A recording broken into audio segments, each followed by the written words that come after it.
Hai, selamat datang kembali di channel Vodcom. Seperti biasa, kami akan membacakan kembali sebuah cerita horor yang mudah-mudahan bisa menghibur kalian semua. Cerita horor kali ini merupakan bagian ketiga dari cerita horor sebelumnya yang berjudul Setelah Anakku Meninggal dari thread Wahyu Arianten. Kami sarankan agar kamu bisa mendengarkan semua bagian dari cerita ini sampai dengan bagian ke-9 karena ceritanya cukup menarik serta agar kalian tahu alur ceritanya. Jika kalian ingin membaca cerita ini secara langsung, silakan kunjungi dan follow akun Twitternya yang linknya sudah kami sertakan di deskripsi. Sebelum kita mulai ceritanya, silakan subscribe channel ini terlebih dahulu serta nyalakan lonceng notifikasinya agar kamu tahu kelanjutan dari cerita ini serta video terbaru lainnya dari Vodcom. Dan kami sarankan juga agar kamu menggunakan headset untuk mendengarkan cerita ini agar kalian bisa mendapatkan kualitas audio yang lebih baik. Dan tanpa berlama-lama, mari kita mulai ceritanya.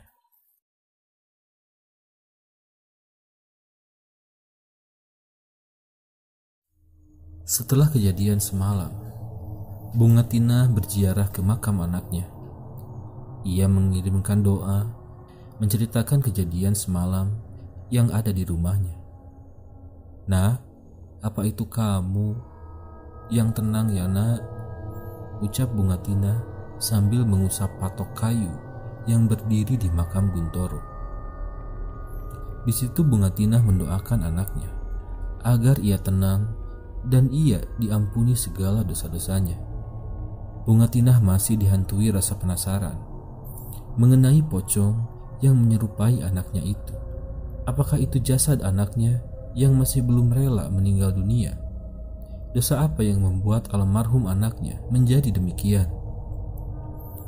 Bunga Tina menghabiskan waktu lama di makam anaknya hingga tanpa terasa panas terik memaksanya untuk pulang. Saat Bunga Tina sampai di rumah, ia mendapati Suraji sudah menunggunya di pelataran rumah. "Dari mana kamu, Mbak?" tanya Suraji. Karena sejak ia bangun tidur, kakaknya Bunga Tina sudah tidak ada di rumah. "Dari makam, Ji," jawab Bunga Tina. "Mbak, aku mau tanya, apa maksud kamu bicara soal pocong semalam yang mirip wajah Guntoro?" tanya Suraji. "Kamu tidak salah lihat kan, Mbak?" tambah Suraji. Bunga Tina tidak langsung menjawab pertanyaan Suraji. Ia berjalan ke dalam rumah, lalu duduk di kursi panjang yang ada di ruang tamunya. Suraji mengikutinya, lalu duduk tidak jauh dari Bunga Tina. "Iya, aku tidak mungkin salah. Guntoro itu anakku. Aku yang membesarkannya. Jadi tidak mungkin mataku salah, Ji." Mendengar perkataan kakaknya itu, ia hanya bisa mengiyakan seluruh perkataan Bunga Tina. Dan tidak lama kemudian, Suraji mengingat berita desas-desus yang didengarkannya dari warga beberapa hari yang lalu tentang kemunculan sosok pocong berwarna hitam. "Apa ini sama dengan pocong yang mengganggu pos kamling kemarin?" tanya Suraji dalam hati. Ia dihantui dengan teka-teki yang dibuatnya sendiri. Berita mengenai Guntoro yang masih gentayangan di desa Gelagah mulai mencuat saat salah satu anak warga desa Gelagah pulang dari perantauan. Namanya Satria. Setelah lebih dari 7 tahun ia merantau di Sumatera, ia memutuskan ingin pulang ke kampung halamannya dan akan bekerja tidak jauh dari kotanya. Satria adalah teman semasa sekolah Guntoro, tepatnya saat sekolah dasar, dan ia kerap bermain bersama dengan Guntoro. Bunga Tina pun sangat mengenal bagaimana sosok Satria karena Satria akrab dengan anaknya. Hingga lulus SMA, Satria merantau ke Sumatera. Ia ikut saudaranya yang juga bekerja di Sumatera. Hal itu membuat Satria tidak lagi bertemu dengan Guntoro, dan ia tidak pernah lagi tahu bagaimana kehidupan Guntoro sekarang. Kala itu, Satria pulang dengan membawa Vespa kesayangannya. Berhari-hari, ia mengarungi jalan Pantura dari kota tempatnya bekerja hingga kota tempatnya lahir. Waktu hampir maghrib saat ia sampai di perbatasan kotanya. Masih perlu 1 jam untuk sampai di gerbang masuk desa Gelagah. Jalanan perbatasan desanya masih belum diaspal, hanya berupa tanah dan beberapa batu di jalan. Di sepanjang jalan yang sudah masuk area pedesaan hanya dipenuhi sawah-sawah milik warga. Pencahayaannya pun masih minim di sana. Hanya terdapat beberapa tiang lampu yang berdiri di tepi jalan. Itu pun hanya lampu kuning yang tidak begitu terang. Tepat jam 8 malam, ia sampai di gapura desa. Ia menyapa beberapa warga yang ia kenal. "Satria, kamu sudah pulang?" teriak salah satu pemuda yang sedang bersantai di warung pinggir jalan. Tidak jauh dari situ, Satria melihat seseorang dari kejauhan. Seseorang yang tidak asing baginya, seseorang yang sedang duduk sambil merokok di depan salah satu warung yang tutup milik salah satu warga di desa Gelagah. Satria berusaha mengingatnya. 7 tahun adalah waktu yang lama, sudah cukup untuk membuat banyak ingatan Satria tergerus. Tapi saat semakin dekat, wajahnya semakin ia kenali. "Guntoro!" teriak Satria sambil melambaikan tangannya. Lantas mengarahkan Vespanya ke arah Guntoro dan melangkah turun menghampirinya. "Gun, gimana kabarmu, Gun?" tanya Satria sesaat setelah turun dari Vespanya. Tapi Satria merasa ada yang aneh. Pasalnya, Guntoro terlihat pucat dan hanya diam saat ia menyapanya. Selain itu, Satria mencium bau yang tidak biasanya di sana, yaitu bau busuk yang sangat menyengat. Sampai-sampai perutnya merasa mual. Bau itu membuat Satria memeriksa tempat di sekitarnya, tapi dia tidak menemukan apapun di sana. Mungkin bangkai, pikirnya. "Ini aku Satria, apa kamu sudah lupa, Gun?" tanya Satria lagi.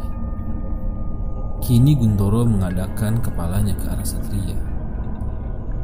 Guntoro tersenyum sambil memandangi Satria dengan sorot mata yang sayu. Satria, kamu datang?" tanya Guntoro dengan suara lirih dan lemas. Melihat itu, Satria merasa curiga kepada teman lamanya itu. Ia menyadari jika ada yang tidak beres dengan Guntoro. "Kamu sakit, Gun? Ayo sekalian aku antar pulang." Satria melontarkan pertanyaan kepada Guntoro dan mengantarkan untuk mengantarkannya pulang. "Gak usah, aku di sini saja sambil merokok. Aku sehat," jawab Guntoro sambil menghisap lintingan tembakau di jarinya. "Ya sudah, aku pulang dulu. Besok biar aku main ke rumahmu ya," ucap Satria sambil menyela Vespanya. Aneh, begitulah yang Satria rasakan saat bertemu Guntoro saat itu. Satria tidak menyadarinya jika temannya yang baru ia temui telah lama meninggal dunia. Saat sampai di depan rumah, suara Vespa Satria mengundang bapak ibunya di dalam rumah. "Anakku," teriak ibunya sesaat setelah membuka pintu. Rasa haru menyelimuti pertemuan mereka setelah sekian lama tidak bertemu. Zaman dulu tidak semudah di zaman sekarang. Dulu transportasi antar provinsi belum sebanyak sekarang. Terlebih lagi, minimnya informasi membuat orang-orang desa yang merantau jauh di kota jarang pulang ke rumahnya, termasuk Satria. Malam itu Satria belum menceritakan pertemuannya dengan Guntoro kepada bapak dan ibunya. Saat itu, Satria hanya menceritakan perjalanannya yang ia tempuh dari Sumatera hingga sampai ke rumahnya. Singkat cerita, malam hari setelah 2 hari Satria di rumah, ia hendak keluar rumah untuk menuju rumah Guntoro karena kemarin ia sudah janji kepada Guntoro. "Pak, aku mau keluar ya," ucap Satria kepada bapaknya yang masih berada di kamar. "Mau kemana nak, malam-malam begini?" "Aku mau ke rumah Guntoro pak," jawab Satria. "Ada perlu apa kamu ke sana?" sahut ibunya yang juga mendengar percakapan anaknya dan suaminya. "Aku mau ketemu dengan Guntoro pak. Kemarin aku janji aku mau ke rumahnya," ujar Satria. Jawaban Satria itu sontak membuat bapak dan ibunya bingung. "Kamu belum tahu ya nak?" tanya ibunya kepada Satria. "Tahu apa bu?" "Loh, bocah edan, temanmu itu si Guntoro sudah meninggal beberapa minggu yang lalu," jawab ibunya. "Ah, jangan begitu bu. Orang kemarin sebelum sampai rumah, aku ketemu Guntoro di sana bu. Ia masih merokok bu," pungkas Satria sambil menunjuk arah utara, tempatnya bertemu dengan Guntoro. Bapak ibunya kaget mendengar perkataan Satria yang tidak masuk di akal. Guntoro sudah meninggal sejak lama. Tidak mungkin anaknya bertemu dengan Guntoro. "Bapak dan ibu ikut ngelayat di rumah Bunga Tina," ucap bapaknya. "Bapak bercandanya gak lucu pak," ketus Satria seraya keluar dari rumah. Satria menganggap itu hanya candaan orang tuanya saja agar dirinya tinggal di rumah saja. Akhirnya Satria berjalan ke rumah Guntoro. Ia melihat seseorang perempuan dengan satu laki-laki di pelataran rumah Guntoro. "Assalamualaikum Bunga Tina." "Loh, Satria sudah pulang?" "Iya bu, Guntoronya ada bu." Bunga Tina terdiam. Satria pun bingung melihatnya.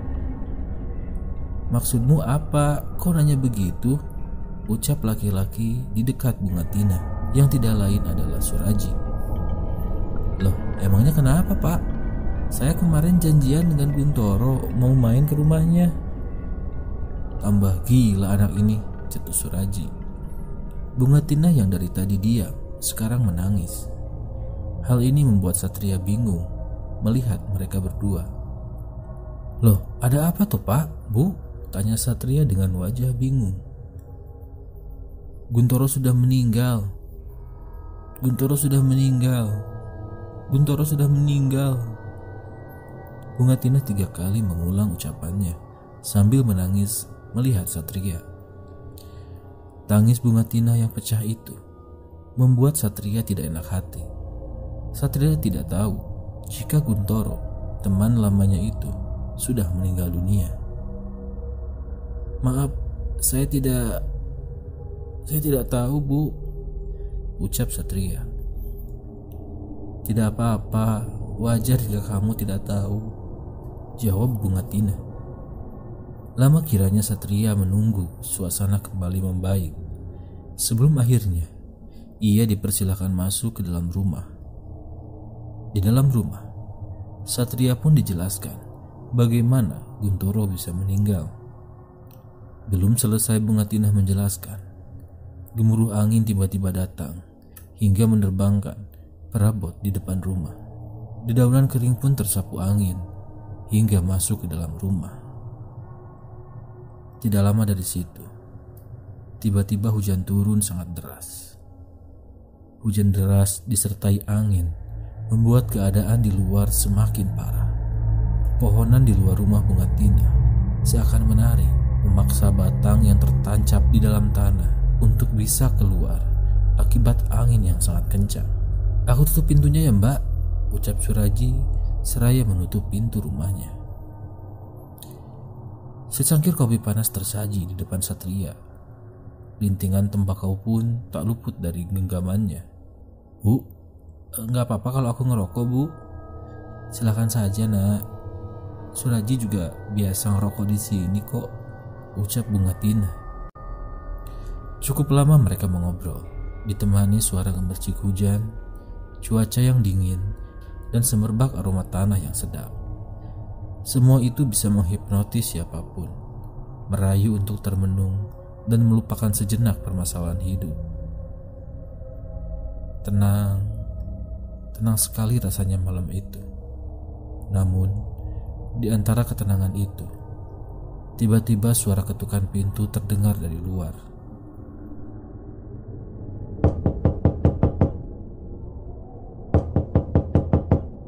Ketukannya sama seperti ketukan warga jika ingin bertamu. Hanya saja, tidak ada suara memanggil setelah ketukan itu. Ketukannya pelan dan dengan tempo yang sama di setiap ketukannya. Hal inilah yang membuat Bungatina dan Suraji curiga. Siapa itu? Kok bertamu saat hujan-hujan begini? Gumam Suraji. Siapa ya? Teriak Bungatina dari dalam rumah. Tidak ada jawaban dari luar. Sementara ketukannya terus terdengar dari dalam. Ketukan itu terus terdengar, sedangkan Bungatina dan Suraji tidak diam saja di dalam. Beberapa kali mereka mendekat ke pintu, menghayuti dengan bertanya, siapa yang datang berkunjung malam-malam dan hujan-hujan begini. Tapi sayangnya, masih belum ada jawaban apapun dari tamu yang berada di luar. Siapa ya? Bungatina mengulang beberapa kali pertanyaannya. Dan untuk kesekian kalinya, ia masih belum mendapatkan jawaban tentang siapa yang datang ke rumahnya. Suraji curiga kalau ini ada yang tidak beres. Keadaan seakan mengamini pikirannya. Tiba-tiba pintu terbuka dengan sendirinya. Bungatina dan Suraji juga Satria kaget melihat pintu yang tiba-tiba terbuka. Anehnya lagi, pintu hanya terbuka sedikit, seperti orang yang sengaja membukanya untuk mengintip. Hembusan angin seketika menerobos rumah. Ia masuk melalui sela-sela pintu yang baru saja terbuka. Hal ini tentu membuat Bungatina dan Suraji curiga. Suraji berdiri, berusaha melihat siapakah gerangan yang berada di luar rumah. Namun, apa yang dilihatnya jauh dari apa yang ia bayangkan. Astagfirullah, teriak Suraji seketika. Ia terhenyak saat ia tahu rupanya sudah ada sesosok makhluk yang pernah ia lihat tengah berdiri di depan pintu. Suraji lantas kembali ke bangku tempatnya duduk. Ia mengatakan sesuatu hal yang barusan ia lihat. Pocong mbak, pocong Guntoro mbak, ucap Suraji lirih bernada takut. Sepertinya kali ini Suraji mulai percaya dengan perkataan kakaknya kemarin, jika wajah pocong hitam itu sangatlah menyerupai wajah Guntoro. Mendengar ucapan Suraji membuat Bungatina seketika berdiri dan melihat keluar. Pelan dan mantap, Bungatina melangkahkan kakinya. Tidak terlihat ada sedikit ketakutan pun pada raut wajah Bungatina. Tapi belum lama Bungatina berdiri, tiba-tiba ia tersungkur dengan posisi duduk, dengan mata yang menatap tajam ke arah pintu. Saat itu pun, angin tiba-tiba bertiup kencang ke dalam rumah, membuat pintu yang semula terbuka sedikit menjadi terbuka lebar. Kini, siapapun orang yang ada di dalam rumah bisa melihat apapun yang ada di luar rumah. Ya, makhluk berkain hitam dan berkuncup itu datang lagi. Tidak lain dan tidak bukan adalah pocong hitam yang menyerupai Guntoro. Kali ini, Suraji, Bungatina, dan Satria melihatnya dengan jelas. Ia sedang berdiri melihat mereka. Guntoro. Lagi-lagi kata itu yang keluar dari mulut Bungatina saat ia melihat pocong hitam itu. Ayo semuanya lari ke belakang rumah, ajak Suraji. Ia berlari tunggang langgang bersama dengan Ngatinah dan Satria. Tak peduli hujan yang masih turun dan membasahi badannya, ditambah tanah yang becek semakin menyulitkan langkah mereka. Beberapa kali mereka terjatuh karena tidak bisa melihat lubang yang digenangi dengan air hujan. Bu, pocong, teriak Satria. Ia melihat pocong hitam itu di belakang rumah Ngatinah. Ia berdiri di antara lampu pijar kuning yang menyala remang-remang di antara derasnya air hujan. Mbak, ayo cepat mbak. Nggak usah lihat ke belakang, teriak Suraji. Ia melihat Bu Ngatinah sudah menggigil hebat. Ke rumah saya saja, ayo bu, ayo pak, ujar Satria. Suraji pun tak menolak. Suraji dan Satria membopong badan Bu Ngatinah yang sudah lemas dan kedinginan. Mbak, sabar ya mbak, sebentar lagi sampai. Suraji menguatkan kakak perempuannya itu. Tidak ada warga sama sekali di luar rumah. Berkali-kali Suraji dan Satria berusaha mencari seseorang agar bisa membantu mereka. Namun sayang, mereka tidak menemukan satu orang. Mereka mencoba mencari warga yang berjaga, namun tidak ada. Mungkin karena malam itu hujan yang sangat lebat dan lama hingga membuat warga yang berjaga untuk ronda enggan untuk keluar rumah.